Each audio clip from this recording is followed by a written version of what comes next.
Searching for this all my life. You're just my type. I've been looking for a boy who can treat me right.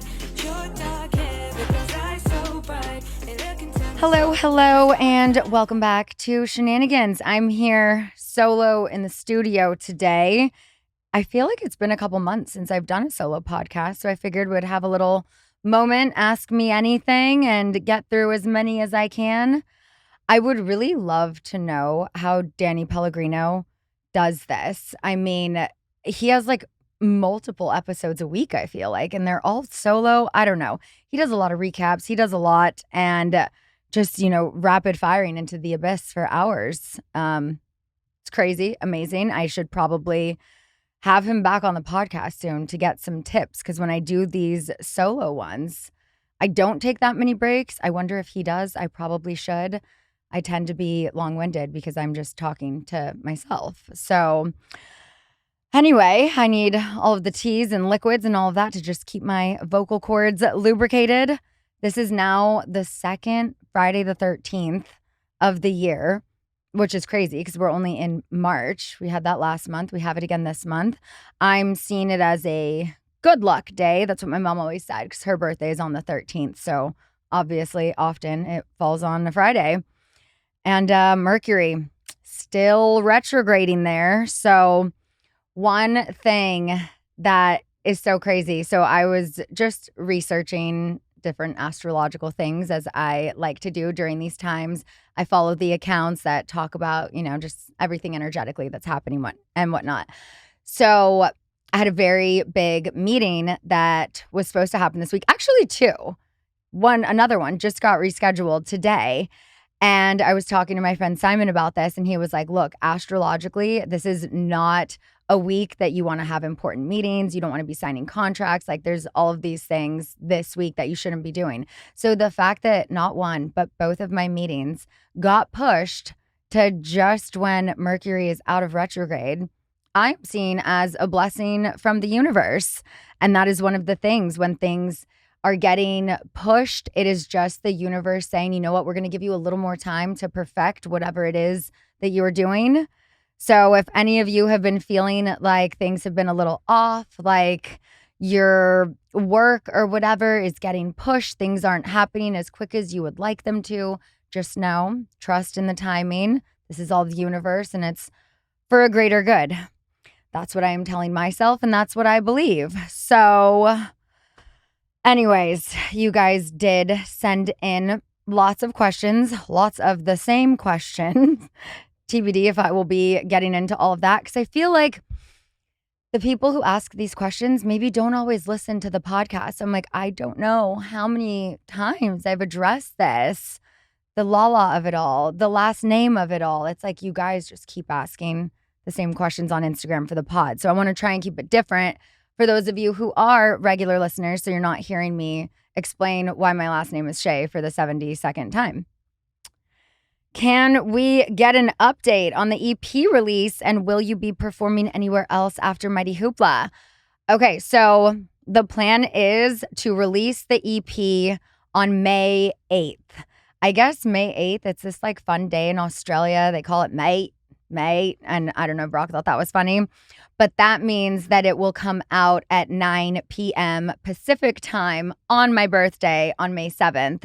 And I'm going to be doing a big birthday party where I am planning to perform all of the songs from the EP as kind of a practice for Mighty Hoopla.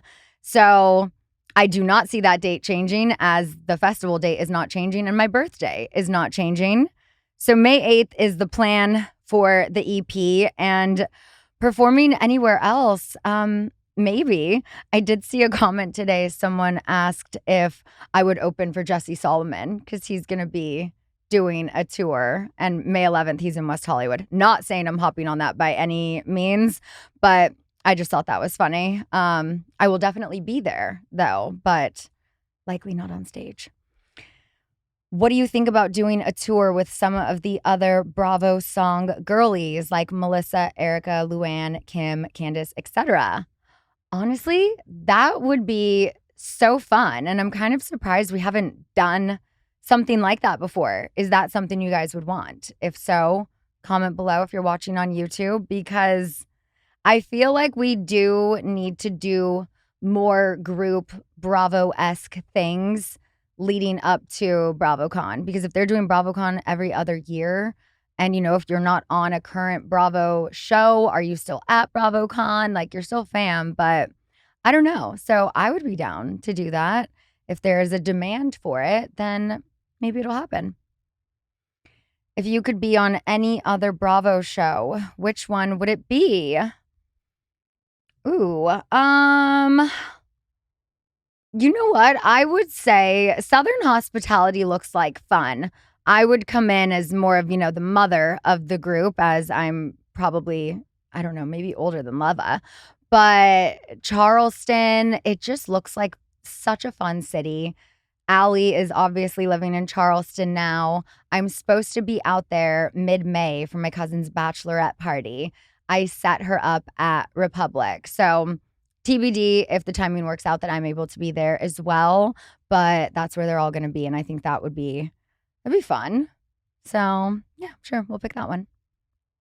Or Summer House, because I am friends with a lot of them. But I just feel like I've definitely, I'm not Kyle Cook. I have outgrown that partying age of that sense. So Summer House maybe 10 years ago, I guess when I was on it, would have been more fun. But I was going through a divorce then, and I was no fun, and I wasn't drinking, and it just wasn't fun. Favorite and least favorite Bravolebrity. So many favorites. I mean, here's the thing. If I name one, I have to name them all. It's like Andy Cohen saying if he does one podcast, he has to do them all. So how about a favorite that might surprise the people that were close? My girl Dolores, she is always going to be one of my just go-to favorite humans. Shamia, I absolutely adore. I felt like the second we met in person, we just had an instant bond. Ashley Darby, I love. See, the thing is, I could go on and on. Least favorite, I think you guys can make a guess. I don't need to say that out loud. Probably someone from Southern California. We'll leave it at that. Or more than one, Would you ever do a VPR rewatch podcast? So I've actually been approached to do this, and I don't think I would do it anytime soon. The show is still on, even though it is completely different. And if I were to ever do that, I would end it at season 11. I would not continue with a bunch of people I don't know.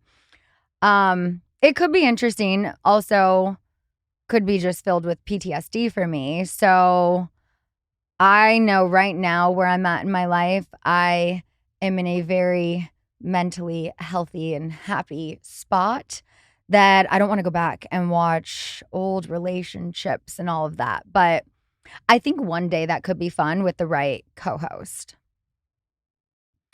Do you and Stassi still keep in touch?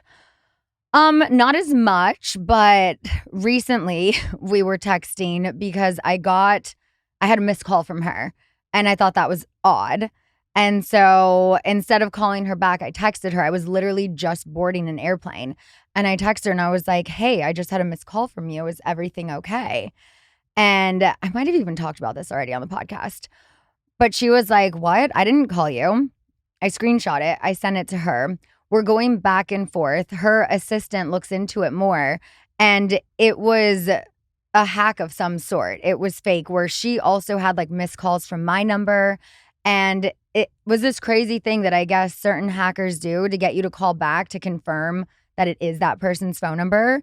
So we had a good laugh about that. But that was pretty much it. Do you still keep in touch with Pandora? We still follow each other. I see all of her stuff. She sees mine, but I have not seen her in a hot minute. That girl is booked and busy running restaurants and businesses all over the world. But I love to just watch her success and to see everything. Her new baby, not even a baby anymore. These kids, I swear, they grow up so damn quick.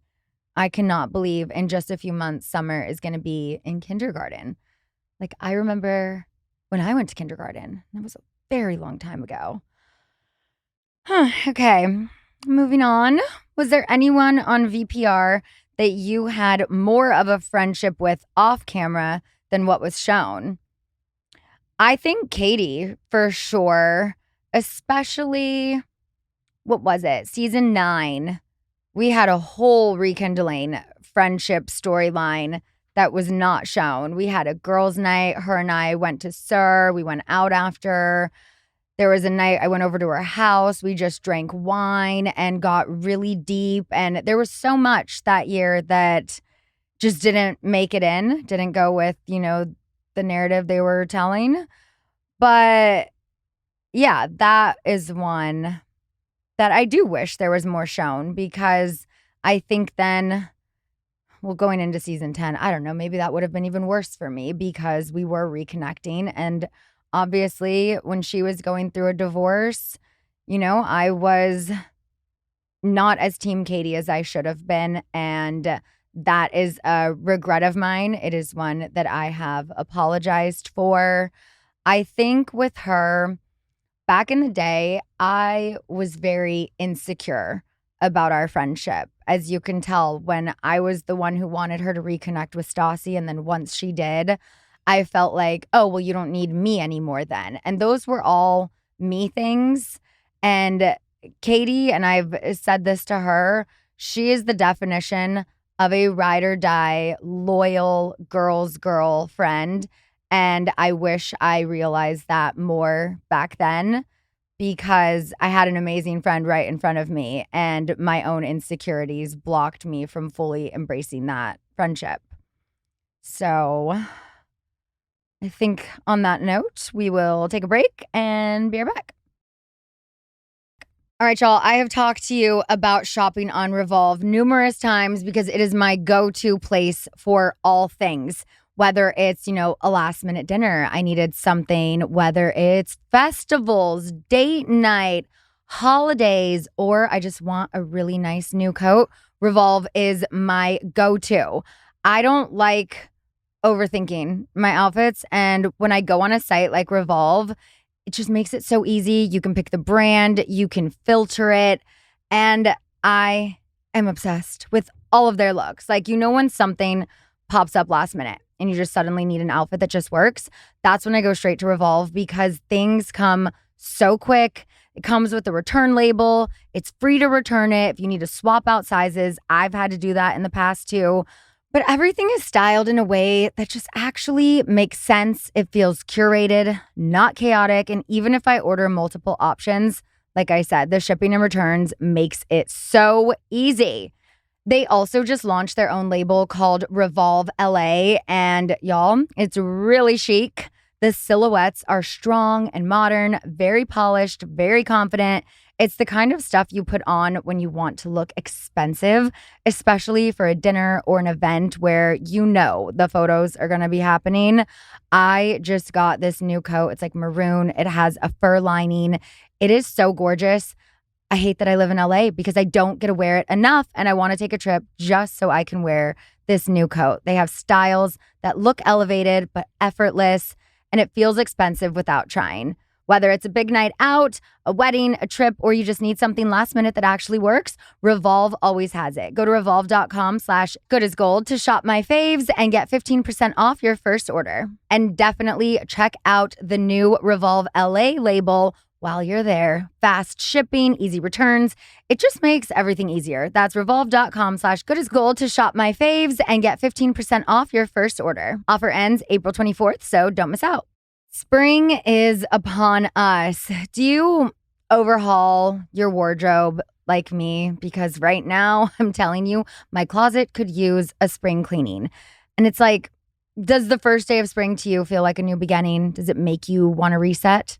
For me, I feel like this is the time. We're going to be swapping out winter clothes, changing up our skincare routine, and just getting into the warmer weather, especially if you are in LA, you know that it has already been spring for like a month. And so if you're looking to switch up things right now, I want to talk to y'all about Weight Watchers. This is something that I know has helped so many people kicking off a weight health journey.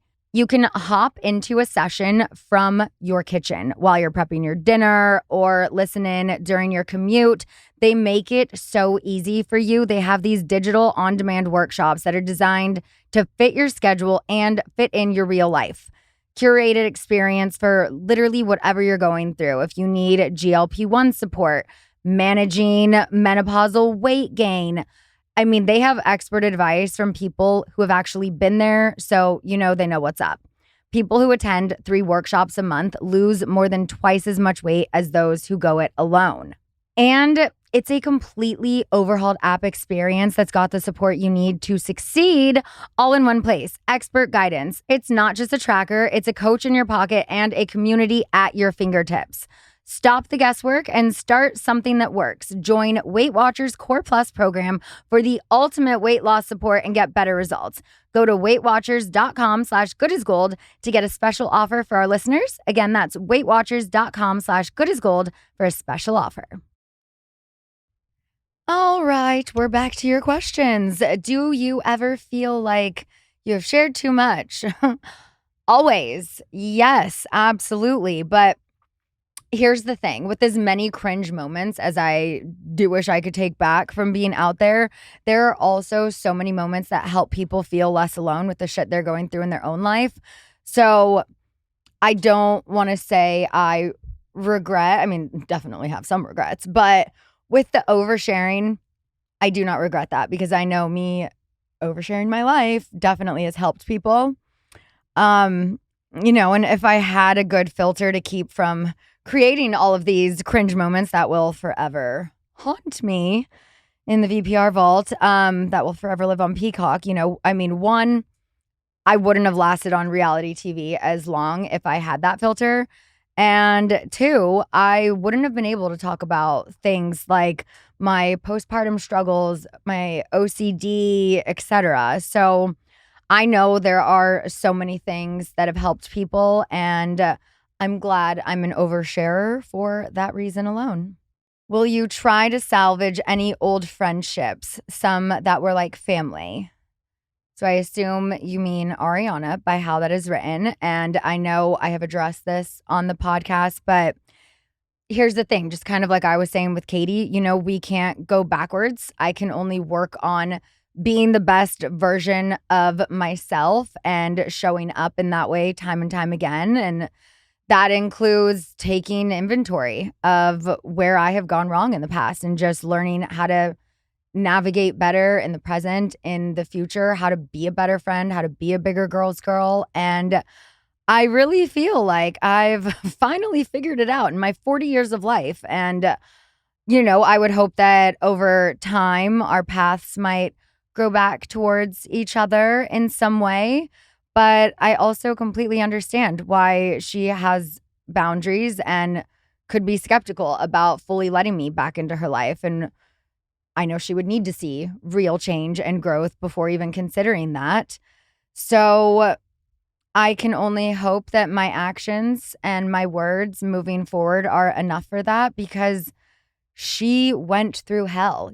She went through so much, and she built a new support system and a new version of her life. And I have been doing similar work in my own world. And when you go through something like that, you really realize how sacred that space is and how protective you have to be of it.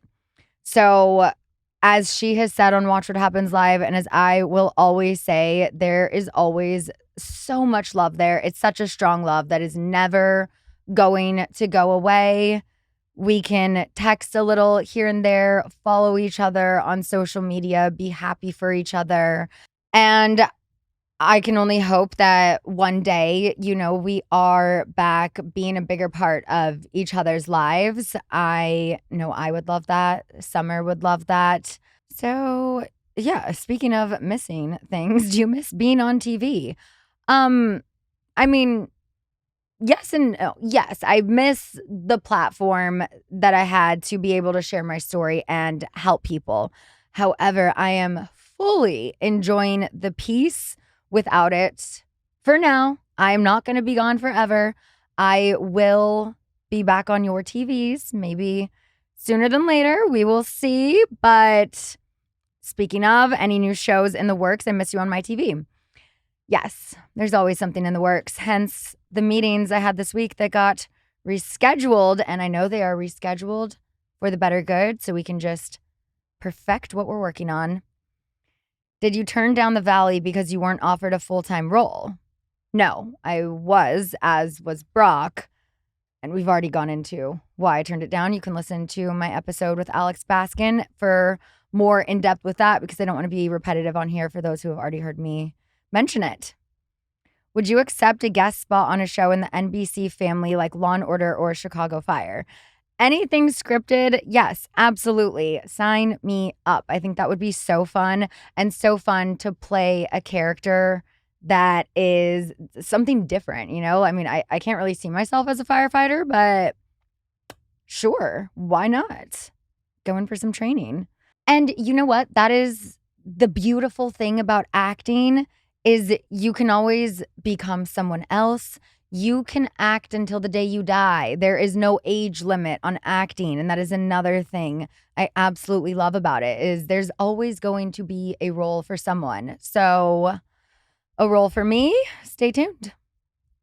What are you most excited for this year?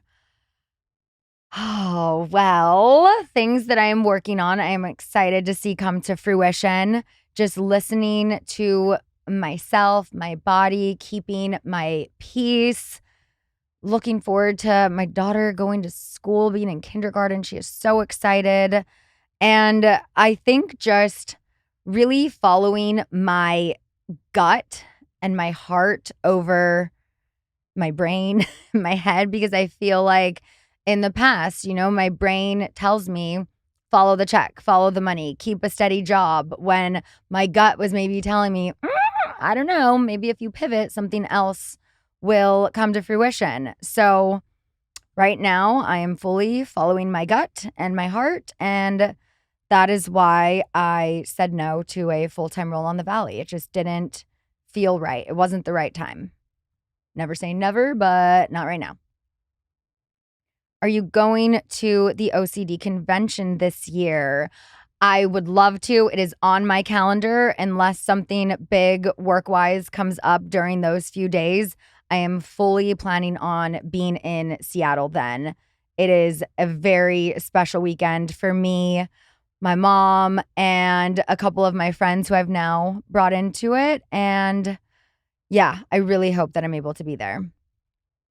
How do you handle your OCD? I've been struggling bad. Ugh, I'm so sorry to hear that. I would absolutely talk to a therapist. That has helped me tremendously. Doing ERP, which is exposure therapy, that has been life-changing for me. And also, I finally got on medication, and it doesn't make the intrusive thoughts completely go away. There is unfortunately no magic pill to do so. However, when they pop up in my brain now, I'm not crying when I'm thinking about these terrible things. And I'm not spiraling as bad as I was before. I am able to just push it out a lot easier. And that has come from years of therapy and work, and now medication. So that is my recommendation. And I'm so sorry to hear that you're struggling, because, I have been there. Has your OCD changed as Summer has aged? Yes. And I think that is, of course, her getting older, having a voice, being able to tell me when something hurts, explain exactly what she needs and wants. That helps. But I mean, she could still choke. She could still get hit by a car. There's so many things that could still happen no matter how old she is. It has gotten easier for me. I'm way more comfortable. Like, I will fly by myself with her, driving, going to theme parks, like all of these things I never thought I would be able to do. And now I'm like, that's a breeze.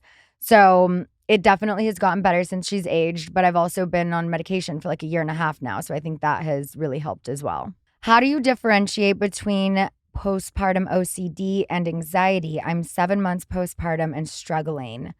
I honestly think those two really do go hand in hand. I absolutely think I had both. I just knew I didn't have postpartum depression. So I'm not a licensed anything other than a podcast host and a mom to say the exact differences on that, because I do think they have very similar symptoms and things show up in the same way.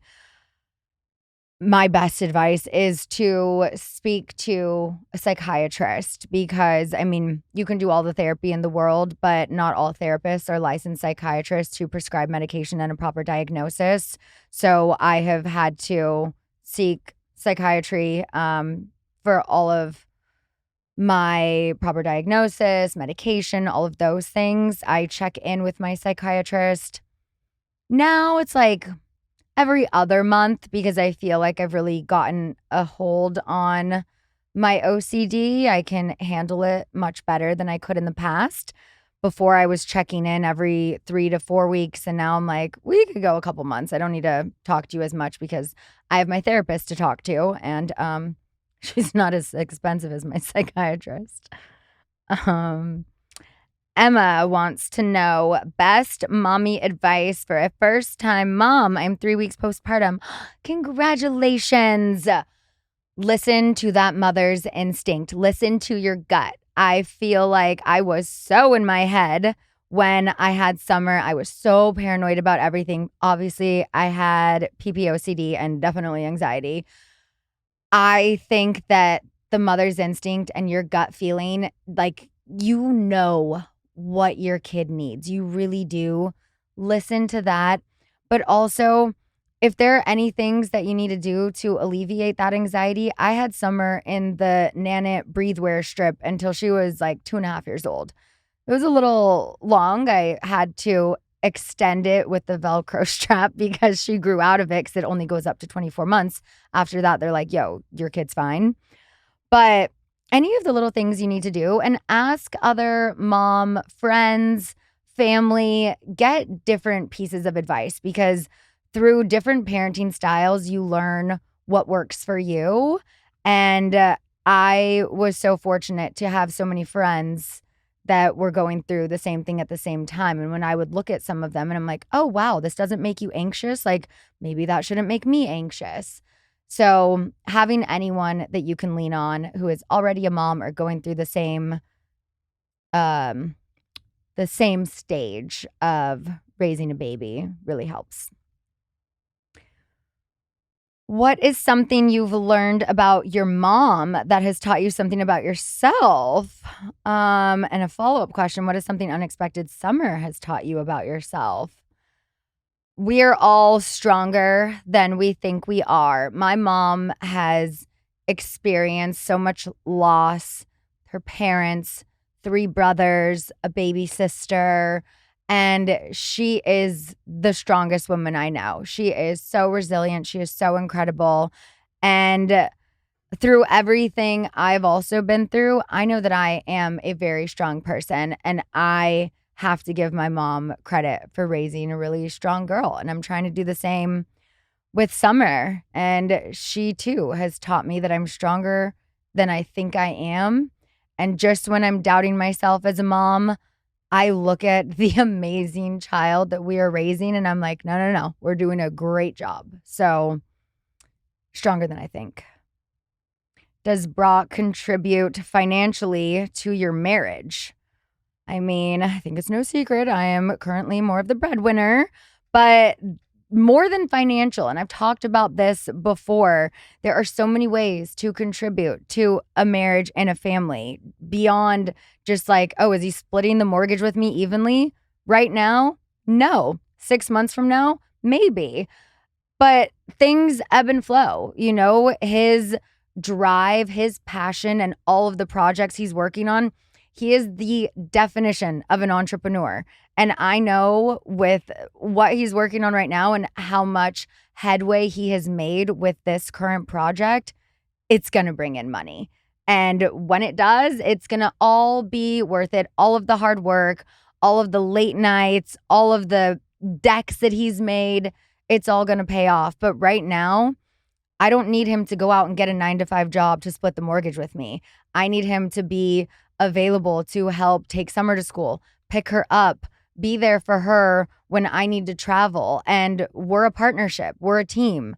So there may be the day when he is working so much more than me and I need to adjust my life to be more available for Summer. But I would much rather Summer have extra time with her dad than a nanny. So he contributes way more than I'm sure some other working husbands and fathers do. How is your cat doing? I swear, I almost was like, did this vet give me a run for my money? Because they took a lot of it. I think between 15 and 17,000. I honestly stopped counting after the second surgery. I was just like, can you stamp my frequent flyer card? Do I get a discount at this point? I was there weekly. It was ridiculous how much this cat needed. And now, lo and behold, he's fine. He's great, which I'm so thankful for. And I want to tell myself, no, he did need every poke, every medication, both surgeries, and all of the things. But he is great. We're just doing fluids twice a week. And after 8 weeks, he may never need them again. They might need to up it. They might not. So that's it. So easy. It's like 5 minutes twice a week. And he's great. Okay. Tiffany Miles wants to know, can I be on your podcast? You know, that could be interesting. Like, okay, comment below if you're listening or watching on YouTube. Would some of you like to pop onto the podcast sometime? Like, would you want to listen if you had audience members dropping in? Because we could do that where either it's someone calling in and it's like an Ask Me Anything, but it's their voice asking the questions instead of me reading them and answering them. Share your comments. Let me know, because I am trying to figure out ways to keep this podcast fresh and entertaining. I've been doing this for, oh my gosh, 8 years now. Holy shit.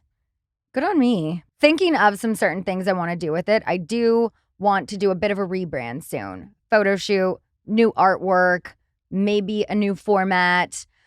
But I don't know. Like, usually when I do these solo episodes, I get more downloads than when I have guests on. So I'm like, okay, people actually do want to listen to me talk, but do you want to listen to me talk with fellow listeners? Let me know. Would you do another podcast tour and come to Australia for it? Oh, I definitely want a tour. Absolutely. I have just been trying to figure out what that show looks like. And I'm not going to say if, I will say when I do a touring show, I want it to be something fun, something interactive, whether it's with the band or this other project I am working on music-wise that we can weave that in somehow throughout.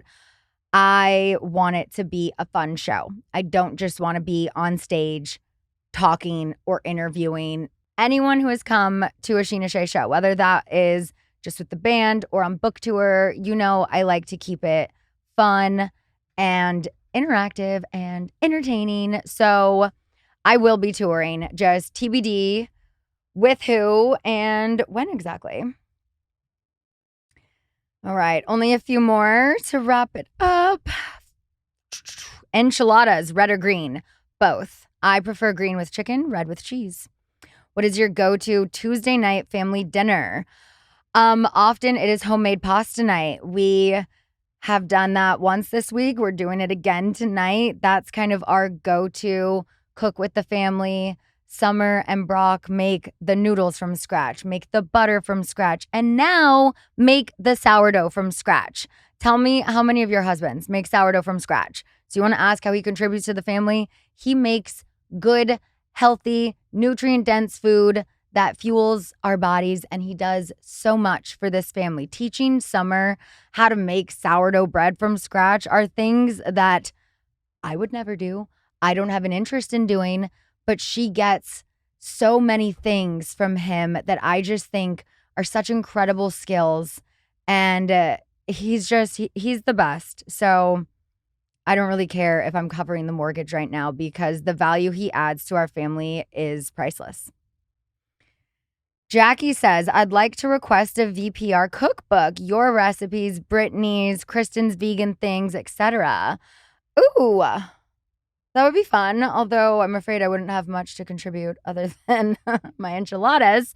I'm not really the cook in the family. Obviously, Brock is, but Brock could do an entire cookbook just himself. Be like, what is it, Betty Crocker? He's like Betty Brocker.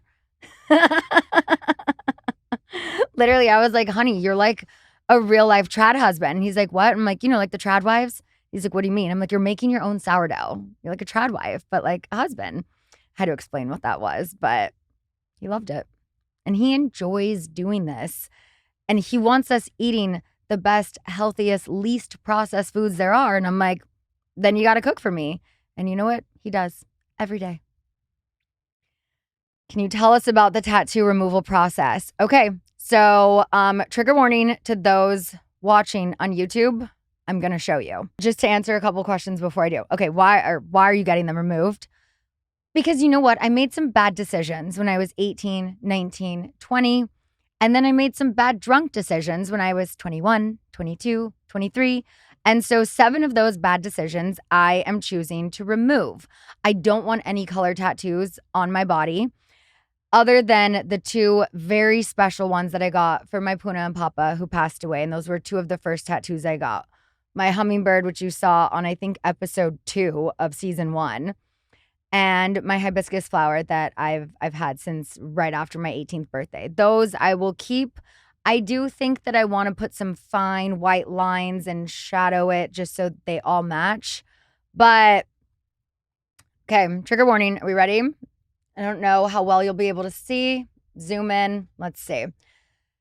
This one, Kristen Doute. I love you and I love that we have matching tattoos. However, what I don't love is that we were drunk when we got them and this is technically upside down. If it faced the same way, it wouldn't bother me. But for my OCD for years, ever since I realized that, it drives me nuts and it's not fine lines. When I have this bat right here, those fine lines are so incredible that this one is just, it's not it. But I'm happy to get another matching tattoo with you anytime. My 1111 special tattoo matching with my mom, as you can see, quite blistered right now because it's on the bone. The skin is so thin right there. So that one is the hardest one to heal. I will be redoing this one in super fine lines. It needs to blend with my bat and let them because the non-fine lines just driving me nuts. Okay, ready for it? My ribs. Once upon a time when I was 19. I called my mom. I was in Texas with my cousins. They wanted to go get tattoos. And I was like, sure, I'm down. And I called my mom and I said, Mom, what should I get? She looks at her wall and goes, what about live, laugh, love? That's a great idea, Mom. Sure. Did it mean anything to me? Was it like my life's motto? No, I just got it. And back then, I recently found an old Facebook post of the day I got this tattoo. It appeared to be quite fine lines. Now it's just smushed. My tramp stamp I got when I was 18. I got it to piss off my high school boyfriend who we were on a break. I was like, I'll show him. Joke's on me. We're not together. I still have the tattoo. So I'm removing that one because people-pleasing 18-year-old Scheana was talked into a fairy this big in full color. It's by the artist Amy Brown. It's called Water Lily. And I went in wanting the little itty bitty Britney Spears fairy tramp stamp. And they're like, no. They didn't do fine lines back then. And they're like, when you fast forward, this is going to be smushed. You're not going to see the face. We should go big or go home. And I was like, okay, stupid. There's one on my foot on the inside, like right below my ankle. Got it on a first date. Thought it was a good idea. Had a few tequila shots. Went to Shamrock Tattoo on Sunset because I thought it's a date. He's going to pay for my tattoo. He did not.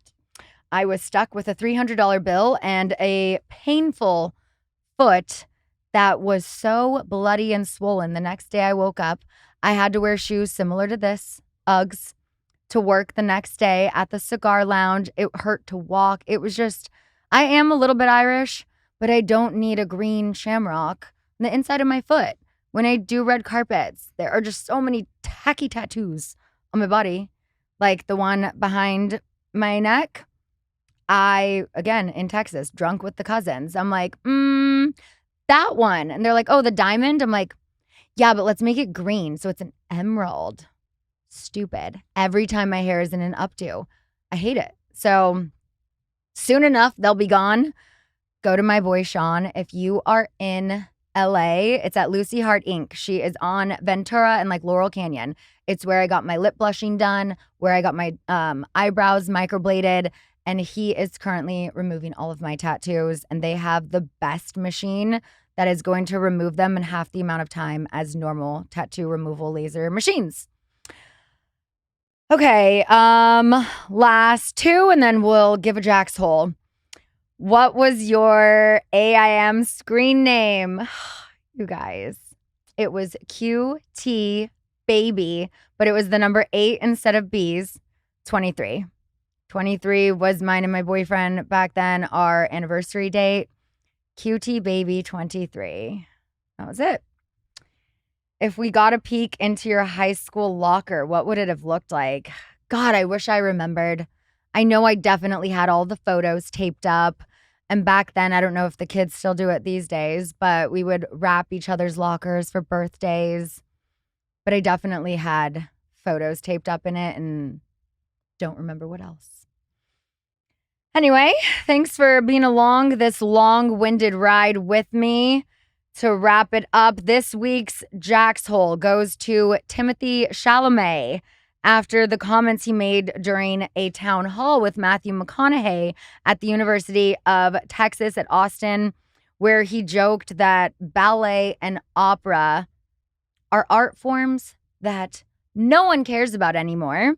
Even though he quickly tried to walk it back, the remark rubbed a lot of people the wrong way, especially because his own grandmother, mother, and sister have all danced with the New York City Ballet. So wild to me how he would shit on that nobody cares about it anymore. I know my daughter cares about it. She would love to go to the ballet or the opera. And here's the thing, just because one type of art may bring in more money or attention, that doesn't make it more meaningful or important. I think that the ballet, opera, theater, those art forms require incredible discipline, talent, passion. I mean, they've inspired audiences for generations. This shit goes back so long before the art of the motion picture was around, that's for sure. So writing them off, even as jokes, just feels dismissive of the artists who dedicate their lives to the craft. So you, Timothy, are my Jaxhole for the week. And my flowers for the week are going to my K-pop demon hunter girlies, EJ, Audrey Nuna, Rayami. Good luck at the Oscars this weekend. 2 nominations is so incredible, and I am absolutely rooting for them.